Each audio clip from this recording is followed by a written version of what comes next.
पूर्व प्रधानमंत्री मनमोहन सिंह पंचतत्व में विलीन। दिल्ली के निगम बोध घाट पर राजकीय सम्मान के साथ हुआ अंतिम संस्कार। मनमोहन सिंह की बड़ी बेटी ने मुखाग्नि दी। अंतिम संस्कार शुरू होने से पहले मनमोहन सिंह को 21 तोपों की सलामी दी गई। निगम बोध घाट पर राष्ट्रपति मुर्मू, उपराष्ट्रपति धनखड़ और पीएम मोदी ने श्रद्धांजलि दी। गृहमंत्री अमित शाह, रक्षा मंत्री राजनाथ सिंह, स्वास्थ्य मंत्री जेपी नड्डा, संसदीय कार्य मंत्री किरेन रिजिजू समेत कई मंत्रियों ने मनमोहन सिंह को दी श्रद्धांजलि। कांग्रेस चीफ खड़गे, सोनिया गांधी, राहुल और प्रियंका गांधी समेत कांग्रेस के कई नेता अंतिम संस्कार में शामिल। सीडीएस जनरल अनिल चौहान और तीनों सेनाओं के प्रमुख भी मनमोहन सिंह के अंतिम संस्कार में शामिल हुए। रक्षा और गृह सचिव भी मौजूद रहे। भूटान के राजा जिग्मे खेसर ने मनमोहन सिंह को दी श्रद्धांजलि। अंतिम संस्कार में शामिल हुए। अंतिम संस्कार से पहले मनमोहन सिंह का पार्थिव शरीर कांग्रेस मुख्यालय में रखा गया। अंतिम दर्शन के लिए समर्थकों और आम जनता की भीड़ उमड़ी थी। कांग्रेस मुख्यालय में भी मल्लिकार्जुन खड़गे, सोनिया, राहुल और प्रियंका गांधी समेत कांग्रेस नेताओं ने मनमोहन सिंह को दी श्रद्धांजलि। कांग्रेस मुख्यालय से निगम बोध घाट पर मनमोहन सिंह की अंतिम यात्रा निकाली गई। लोगों ने नम आंखों से उन्हें विदाई दी। अंतिम यात्रा के दौरान सेना की तोप गाड़ी पर राहुल गांधी मौजूद थे। राहुल गांधी ने मनमोहन सिंह के पार्थिव शरीर को कंधा भी दिया। भूटान में मनमोहन सिंह की याद में विशेष प्रार्थना सभा आयोजित। भूटान सरकार ने अपने नेशनल फ्लैग को आधा झुकाया। सोमवार को तेलंगाना विधानसभा का विशेष सत्र। मनमोहन सिंह को श्रद्धांजलि दी जाएगी। राहुल गांधी बोले, निगम बोध घाट पर अंतिम संस्कार करवाकर मोदी सरकार ने देश के पहले सिख समुदाय के पीएम मनमोहन सिंह का किया अपमान। राहुल गांधी के आरोपों को जेपी नड्डा ने दुर्भाग्यपूर्ण बताया। कहा, मनमोहन सिंह के निधन पर भी कांग्रेस राजनीति कर रही है। जेपी नड्डा बोले, कांग्रेस पार्टी झूठा फैला रही है। मनमोहन सिंह की समाधि के लिए सरकार ने जगह दी है और इसकी कांग्रेस और मनमोहन सिंह के परिवार को जानकारी भी दे रहे हैं। पूर्व राष्ट्रपति प्रणब मुखर्जी की बेटी शर्मिष्ठा मुखर्जी कांग्रेस पर भड़की। कहा, मेरे पिता के निधन पर कांग्रेस वर्किंग कमेटी ने शोक सभा तक नहीं बुलाई थी। शर्मिष्ठा मुखर्जी का आरोप कांग्रेस ने बताया था, राष्ट्रपतियों के लिए सीडब्ल्यूसी की तरफ से शोक सभा नहीं बुलाई जाती है, जबकि केआर नारायण के लिए शोक सभा आयोजित की थी और मेरे पिता ने शोक संदेश लिखा था। पीवी नरसिम्हा राव के पोते एनवी सुभाष ने भी कांग्रेस पर निशाना साधा। कांग्रेस की हिपोक्रेसी का खुलासा हुआ है। सरकार ने कांग्रेस की डिमांड को मान लिया, फिर भी वो राजनीति कर रही है।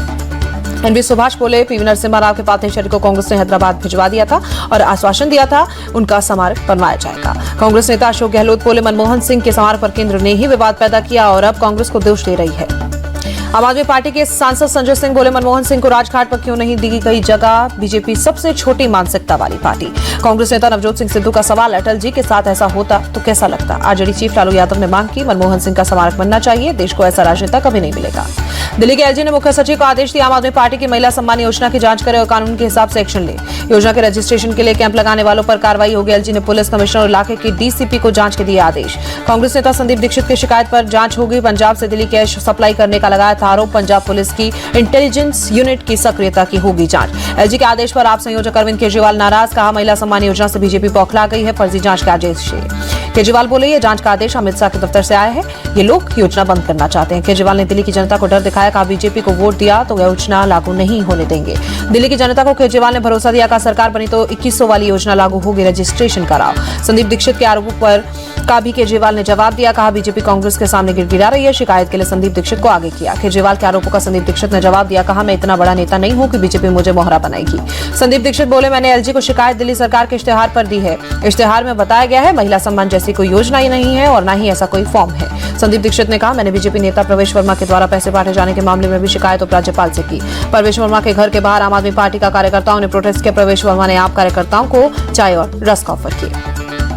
प्रवेश वर्मा बोले, आम आदमी पार्टी महिला सम्मान योजना के नाम पर बड़ा साइबर फ्रॉड करेगी। केजरीवाल की नई दिल्ली से जमानत जब्त होगी। दिल्ली बीजेपी चीफ वीरेंद्र सचदेवा का सवाल, पंजाब में भी आम आदमी पार्टी ने महिलाओं को हर महीने 1000 रुपए देने का वादा किया था, लेकिन पूरा नहीं किया। बीजेपी नेता मनजिंदर सिंह सिरसा बोले, केजरीवाल शराब घोटाले की तरह लोगों को डेटा इकट्ठा करके धोखाधड़ी कर रही है। ओटीपी के जरिए लोगों के पैसे निकालना चाहते हैं। दिल्ली चुनाव के लिए अजीत गुट की एनसीपी ने 11 कैंडिडेट से ऐलान किया। बुरारी से रतन त्यागी, चांदनी चौक से खालिद उर रहमान को टिकट। यूपी सरकार में कैबिनेट मंत्री ओपी राजभर का अटपटा बयान। कहा, राजभर में समाज में पैदा हुए थे हनुमान जी। विदेश मंत्री एस जयशंकर ने अमेरिका के अगले एनएसए माइकल वॉल्ट्ज से मुलाकात की। द्विपक्षीय रिश्तों पर बात हुई। लद्दाख की पेंगोंग झील के किनारे छत्रपति शिवाजी महाराज की भव्य प्रतिमा का अनावरण। जगजीत सिंह डल्लेवाल की सेहत को लेकर सुप्रीम कोर्ट में सुनवाई। कोर्ट ने कहा, मेडिकल सहायता उपलब्ध न कराने के चलते पंजाब सरकार के रवैये से संतुष्ट नहीं। कोर्ट ने कहा, पंजाब सरकार हमारे आदेश का अमल करे, नहीं तो मुख्य सचिव और डीजीपी के खिलाफ कार्रवाई होगी। कोची में सीबीआई के स्पेशल कोर्ट ने पोरिया डबल मर्डर केस में सीपीआईएम के पूर्व विधायक समेत 14 लोगों को दोषी ठहराया। यूपी के सीएम योगी आदित्यनाथ दिल्ली दौरे पर पूर्व राष्ट्रपति रामनाथ कोविंद, गृहमंत्री अमित शाह, जेपी नड्डा समेत कई नेताओं को महाकुंभ का निमंत्रण दिया। यूपी के संबल में जामा मस्जिद के सामने पुलिस चौकी बनने का काम शुरू। आज विधि विधान के साथ भूमि पूजन हुआ। संभल में जामा मस्जिद के सामने पुलिस चौकी बनने पर बोले ओवैसी, सरकार के पास स्कूल और अस्पताल के लिए पैसे नहीं, सिर्फ पुलिस चौकी और शराब खाने बनाने के पैसे। संभल हिंसा के दौरान पत्थरबाजी करने वाले 50 आरोपी अब तक पकड़े गए। दिल्ली के बटार हाउस से भी अदनान नाम का शख्स पकड़ा गया। एसपी ने जानकारी दी। संभल में सपा सांसद जियाउर रहमान वर्ग के घर में घुसने वाला शख्स पकड़ा गया। आरोपी अजय शर्मा ने कहा, मैंने सांसद और उनके पिता को धमकी नहीं दी। बरेली विकास प्राधिकरण ने बरेली कैंट और सीबीगंज इलाके में बने 5 अवैध कॉलोनियों को ध्वस्त किया। पटना में बीपीएससी छात्रों का प्रदर्शन जारी। एसडीएम और डीएसपी के साथ प्रदर्शनकारी छात्रों की बातचीत विफल। जनसुराज चीफ प्रशांत किशोर ने बीपीएससी अभ्यर्थियों को संबोधित किया। कल 12 बजे गांधी मैदान में गांधी जी की मूर्ति के नीचे छात्र संसद लगेगी। प्रशांत किशोर ने छात्रों को भरोसा दिया, कहा आपका आंदोलन छात्र आंदोलन ही रहेगा। अगर पुलिस लाठियां बरसाएगी तो जनसुराज के लोग आपका समर्थन करेंगे। आरजेडी नेता तेजस्वी यादव ने सीएम नीतीश पर निशाना साधा, का सीएम अब फैसला लेने लायक नहीं। तेजस्वी यादव ने बीपीएससी से सवाल पूछा, जब पेपर लीक हुआ तो सभी सेंटर की परीक्षा रद्द क्यों नहीं की। आरजेडी सांसद मनोज झा बोले, बीपीएससी के अभ्यर्थी शांतिपूर्ण प्रदर्शन कर रहे हैं, फिर भी पुलिस लाठियां बरसा रही है। बीपीएससी ने 7वीं संयुक्त परीक्षा को सभी सेंटरों पर नहीं कराने की वजह बताई। कहा, हम प्रदर्शन और झूठे आरोपों के आधार पर परीक्षा कराने का फैसला नहीं लेते। जिलाधिकारी की रिपोर्ट पर हम अंतिम फैसला लेते हैं। बीपीएससी ने कहा, सिर्फ पटना को छोड़कर किसी जिलाधिकारी की तरफ से फिर से परीक्षा कराने की मांग नहीं की गई है। एमपी के सीएम मोहन यादव ने अधिकारियों के साथ बैठक की। वन अधिकार अधिनियम और पैसा एक्ट पर चर्चा। राजस्थान सरकार का फैसला, कांग्रेस सरकार में बने 9 जिलों और 3 संभाग को खत्म किया गया। राजस्थान सरकार ने ग्राम पंचायतों के पुनर्गठन, खाद्य सुरक्षा योजनाओं में नए लाभार्थी को जोड़ने और अगले साल 1 लाख लोगों को रोजगार देने का लक्ष्य रखा। सड़क दुर्घटना को राजस्थान सरकार ने गंभीरता से लिया। एक निगरानी दल गठित किया। स्वास्थ्य विभाग को तत्काल प्राथमिक उपचार कराने के निर्देश दिए। राजस्थान परिवहन विभाग बीमा और परमिट की जांच करेगा। ड्राइवरों की आंखों की जांच के लिए अभियान शुरू किया जाएगा। डिप्टी सीएम प्रेमचंद बैरवा ने जानकारी दी। हरियाणा सरकार ने सेना और सीआरपीएफ के शहीदों के परिवार के लिए अनुग्रह राशि को 50 लाख से बढ़ाकर 1 करोड़ किया।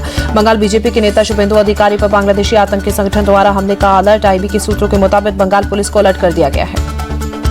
केंद्रीय मंत्री सुकांता मजूमदार बोले, शुभेंदु बांग्लादेशी हिंदुओं पर हो रहे हमले के खिलाफ बोल रहे हैं, इसलिए उन्हें निशाना बनाया जा रहा है। सुकांता मजूमदार का आरोप, फहद हकीम जैसे टीएमसी के नेता बंगाल और मुस्लिम बाहुल्य राज्य बनाना चाहते हैं। सुकांता मजूमदार ने सीएम ममता पर आतंकियों को बचाने का आरोप लगाया। नोएडा के थाना सेक्टर 126 की पुलिस और शातिर बदमाश के बीच मुठभेड़। जवाबी फायरिंग में एक बदमाश के पैर में गोली लगी, दूसरा मौके से फरार। मुठभेड़ में घायल बदमाश को अस्पताल में भर्ती कराया गया। मौके से पुलिस ने चोरी की बाइक, तमंचा और जिंदा कारतूस बरामद किया। दिल्ली पुलिस ने एक और बांग्लादेशी नागरिक को बांग्लादेश भेजा। 2022 से अवैध तरीके से दिल्ली में रह रहा था। गाजियाबाद के लोनी में कोकशी वांटेड अपराधी एनकाउंटर में घायल हुआ। पुलिस ने बदमाश के पैसे, हथियार, चोरी की बाइक जब्त की। यूपी के बुलंदशहर में हथियार सप्लायर रिजवान अंसारी की रिहाई पर जमकर आतिशबाजी। लॉरेंस बिश्नोई गैंग को हथियार सप्लाई करता था। बिहार के रोहतास में बर्थडे पार्टी में मातम पसर गया। किसी बात को लेकर पुलिस और युवकों में झड़प। इस दौरान पुलिस पर गोली चलाने का आरोप। पुलिस की फायरिंग में एक युवक की मौत। युवक के परिजन ने ट्रैफिक डीएसपी आदिल बिलाल पर गोली मारने का लगाया आरोप। रोहतास के एसपी रोशन कुमार के मामले में उचित कार्रवाई का भरोसा दिया। कहा, जो भी दोषी होगा उस पर पुलिस निष्पक्ष तरीके से जांच कराएगी। राजस्थान के सीकर में बैंक ऑफ बड़ौदा में चोरी की घटना। सीसीटीवी में कैद वारदात। बच्ची के बैग से 80,000 रुपए चोरी करता दिखा एक शख्स। मुंबई में कांदिवली में मराठी एक्ट्रेस उर्मिला कोठारे की कार से 2 मजदूरों को टक्कर लगी। एक की मौत, दूसरा घायल। हादसे के वक्त एक्ट्रेस उर्मिला गाड़ी में पीछे वाली सीट पर बैठी थी। ड्राइवर गाड़ी चला रहा था। छत्तीसगढ़ में भिलाई में एसबीआई की कर्मचारी की सूझबूझ से एक महिला के 45 लाख रुपए ठगी होने से बचे। साइबर ठगों की धमकी के बाद महिला अपनी एफडी तोड़वाने बैंक गई थी। बैंक कर्मचारी ने महिला को जब चिंतित भाव से वीडियो कॉल पर किसी से बात करते देखा तो उसने मामले का संज्ञान लिया। कार्रवाई के बाद महिला डिजिटल अरेस्ट होने से भी बची। उत्तर भारत में ठंड और बढ़ेगी। मौसम विभाग के मुताबिक तापमान में करीब 5 डिग्री सेल्सियस गिरावट। मौसम विभाग ने हिमाचल, जम्मू कश्मीर, उत्तराखंड और ईस्ट एमपी के लिए ऑरेंज अलर्ट किया जारी। हरियाणा में 1 से 15 जनवरी तक सभी निजी और सरकारी स्कूल बंद रहेंगे। सरकार ने शीतकालीन अवकाश की घोषणा की। दिल्ली में बारिश के चलते आरकेपुरम इलाके में सड़क का एक हिस्सा धंसा, किसी के हताहत होने की खबर नहीं।